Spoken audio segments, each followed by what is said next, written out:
বলছি ঘটনা কি ঘটেছিল? ঘটনা ঘটেছিল আমার সন্তান ওদের দোকানে গিয়েছিল। দোকানিকে অনেকবার ডেকেছে, ডাকার পরে রাস্তায় চিপস দুটো পড়ে আছে দোকানের সাইডে। তখন সন্তান কী করেছে, চিপস দুটো গুঁড়িয়ে অনেকবার ডেকেছে, সাড়া দেয়নি, চিপস সন্তান নিয়ে চলে গেছে। এখন কিছুক্ষণ পরে কি ওর পিছনে ধাও করেছে, ধাও করতে ছুটি গেছে চোর করে। সেখানে গিয়ে সন্তানকে ধরে তাকে কান ধরে উঠবুস করিয়েছে, মারছে। হ্যাঁ, তারপরে আবার বলেছে যে তুমি তোমার বাবা মাকে নিয়ে তুমি যাবে, আমি পুলিশ, তোমাকে দেখবে, জেলে ধরে দেবো আমি, বলেছে। বলে এবারে সন্তান তো আমরা জানি না, একজন এসে বললো যে তোমার সন্তান তাদের দোকানে চিপস একটা নিয়ে চলে গেছে। তা আমি তখন সন্তানকে খুঁজতে গিয়েছি, যে আসতে বলছে মা আমি বাবু তুমি কুড়কুড়ি নিয়ে গেছিলে? বলছে হ্যাঁ আমি গুড়ি পেয়েছি মা। বলে তোমাকে ডেকেছে মা? আমি দোকানে গিয়েছি, দোকানে যেয়ে তখন দোকানিকে বলছে আপনার কাছে কি কুড়কুড়ি নিয়ে গিয়েছিল আমার সন্তান? বলছে হ্যাঁ নিয়ে গেছিলো, আমি দোকান থেকে না নিচে পড়েছিল, আমি তাহলে পয়সা নিয়ে নিন। এখন আমার সন্তানকে গালে একটা হালকা করে একটু চর্মচর্মি পরের জিনিসে হাত দিয়েছে কোনো পড়েছিল যদি, আর সেই বলতে হাতে বলে দাও যে কাকুকে কাঁধ ধরে, যে কাকু তোমার কুড়কুড়িটা গুঁড়ে নিয়ে যাবো, আমার ভুল হয়ে গেছে, দিয়ে দিলে ভালো হতো। এইটুকু বলে আমি সন্তানকে বাড়ি নিয়ে চলে এসেছি। ওর মধ্যে যে অতটা যে ওরা যে সেখানে চোরকে যে খেতে যে শাসন করেছে আমি তাতে জানিই না। বলছি এই যে ধরুন আপনি বলছেন আপনার ছেলেকে শাসন করেছে বা চোর বলেছে, সেই সময় কি মানে আপনারা শুনেছেন বা বিষয়টা দেখেছিলেন? তখন দেখিনি।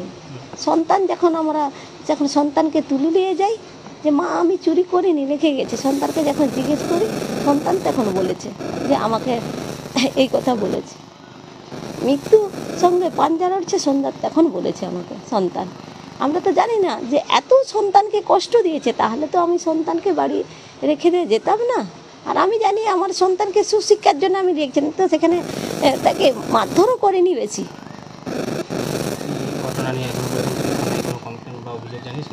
আমাদের মানসিক এখনো দেখছেন তো মানসিক অবস্থা ঠিক নেই, আমরা অবশ্যই ওর শাস্তি চাই, আমরা কমপ্লেন জানাবো। এই যে ধরুন গতকালকে একটা ঘটনা ঘটলো, আপনার ছেলের মৃতদেহ নিয়ে গিয়ে ওই সিভিক ভলেন্টিয়ারের বাড়িতে গিয়ে বিক্ষোভ দেখালো এলাকার মানুষ, ভাঙচুর পর্যন্ত চালালো, এই বিষয়টাকে আপনি কীভাবে দেখছেন? আমি দেখছি, আমি নিজে ভাবছি যে আমার সন্তানকে ওই 3টা কুড়কুড়ির মূল্যে যখন আমার সন্তান যখন চলে গেল, আমি চাইছিলাম যে আমাকে এই 3টা কুড়কুড়ির মূল্য আমার সন্তানকে ফিরিয়ে দেও। ওর জন্য বাড়িতে আমি নিয়ে গেলাম যে দাও আমাকে আমার সন্তান ফিরিয়ে দাও। 3টা কুড়কুড়ির মূল্যে যখন ওই 3টা কুড়কুড়ির মূল্যে যদি আমি কুড়কুড়ির দাম দিয়ে দেবো, আমার সন্তানকে আমার কোলে ফিরিয়ে দাও। আপনি কি গতকাল ওই ঘটনাস্থলে গিয়েছিলেন? না, আমি কি যাওয়ার মানসিক আমার আছে বলুন না আপনাদের? হ্যাঁ, না এই যে ধরুন আপনার ছেলেকে নিয়ে যাওয়ার পরে পুলিশের হাতে মার খেলো গ্রামের সাধারণ মানুষজন, কি বলবেন? এটা তো সব থেকে খারাপ, যে গ্রামের মানুষ আমার সন্তানের জন্য তারা ছুটে গিয়েছিল, যে এইটুকু নাবালক সন্তান তারা আত্মনাদ করে নিয়ে গিয়েছিল, যে তুমি এই কুড়কুড়ির জন্য আজ বাচ্চাটা এরকম হয়ে গেছে, তাদের বাড়িতে নিয়ে গেছিলো। এই যে তারা মার খেলো, এটা আমি খুবই দুঃখিত। ওরা যারা যে মার খেয়েছে, পুলিশ যে লাঠিচার্জ করেছে, তাদের কাছেও তো আমার কিছু বলার নেই যে ওরা লাঠিচার্জ কেন করেছে, যে সন্তানের জন্য তারা গিয়েছে সবাই, তারা তো প্রত্যেকটা সন্তানের বাবা, এর জন্য তারা বিক্ষোভ হয়ে ছুটে গেল যে তুমি এই জন্য করেছিল, দেখো আজ কি হয়েছে, তাকে দেখাতে নিয়ে গিয়েছিল যে দেখো কি করেছে, দেখো কি হয়েছে, এটার জন্যই ছুটে গিয়েছিল। তো এতে পুলিশ দিয়ে লাঠিচার্জ, সে তো একটা সিভিক পুলিশ, সে কি আমার বাড়িতে এসেছিল? আসেনি ছুটে যে এই সন্তান কুড়কুড়ি নিয়ে চলে গেছে, অথচ সিসিটিভি রাখছে, সে সিসিটিভি দেখে কি ছুটে আমার কাছে এসেছিল? না, কিন্তু আমার সন্তানকে চচ্চর করে ছুটে গেল। তার কি উচিত হয়েছিল তার গার্ডিয়ানকে জানানো, না আগে ছেলের পিছনে চচ্চর করে ছুটে যাওয়া?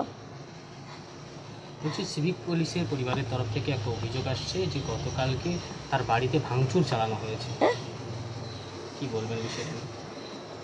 ভাঙচুর চালানো হয়েছে বিষয়টা আমি তো সেটা কিছুই, যে ভাঙচুর চালানো হয়েছে একটা বলুন না, একটা যখন নাবালক সন্তান চলে যাবে সবার বুক থেকে, এখন কি হয়, তোমার বাড়িতে যখন আমি সন্তানটাকে নিয়ে গেছি, এখন তুমি যদি দরজাটা খুলে যে দেখতে যে না সন্তানটা নিয়ে এসছে, ওরা সত্যি দুঃখিত, কষ্ট হয়েছে, আমাদের কষ্ট হয়েছে, একটু যদি মুখ বাড়িয়ে দেখতো তাহলে নিশ্চয়ই হয়তো কেউ বিক্ষোভ হয়ে একটা তোমার দরজায় ধাক্কা মারতো নি।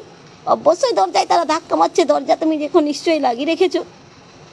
এ তো লাগিয়ে রেখেছো মানে দরজায় ধাক্কা মারছে যে আমি নিয়ে এসছে তোমার বাড়িতে সন্তানটাকে কুড়কুড়ির মূল্যে, তোমরা দরজা গেট লাগিয়ে দিয়েছো, তোমার গেটে ধাক্কা মেরেছে, তার জন্য তো পুলিশ লাঠিচার্জ করছে। আমাদের জনসাধারণ যে গিয়েছে তার জন্য লাঠিচার্জ করতেছে তো।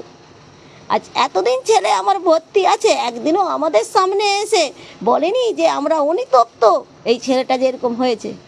4 দিন 5 দিন আমাদের বাড়িতে এসে বলছে অনুতপ্ত।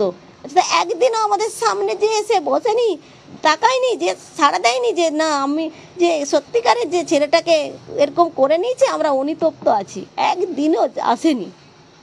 এই যে অকালে আপনার ছেলে এভাবে চলে যাওয়া, কি চাইছেন আপনারা? আমি শাস্তি চাচ্ছি শুভঙ্করের, আমি চাইছি শাস্তি। আমার সন্তান যখন চলে গেছে আমি শাস্তি চাই ওর। আপনি কি মনে করছেন এর জন্য কি সিভিক ভলেন্টিয়ারই দায়ী? অবশ্যই দায়ী তো, ওর জন্য সিভিক ভলেন্টিয়ারই দায়ী। নাহলে আমার সন্তানকে আমি যদি শাসন করতে নিশ্চয়ই জানতাম যে আমি যে শাসনটা করেছি, ওর তো সিসিটিভি ফুটেজে আছে, যদি বিশাল শাসন করেছি দেখতে পাবেন। হ্যাঁ, আমি শাস্তি চাই ওর। কি নাম বলে? সুমিত্রা দাস। আমি সিভিক ভলেন্টিয়ার শুভঙ্কর এর শাস্তি আমি চাই। আমার বুক যখন খালি হয়ে গেছে আমি ওর কাছে শাস্তি চাই ওর।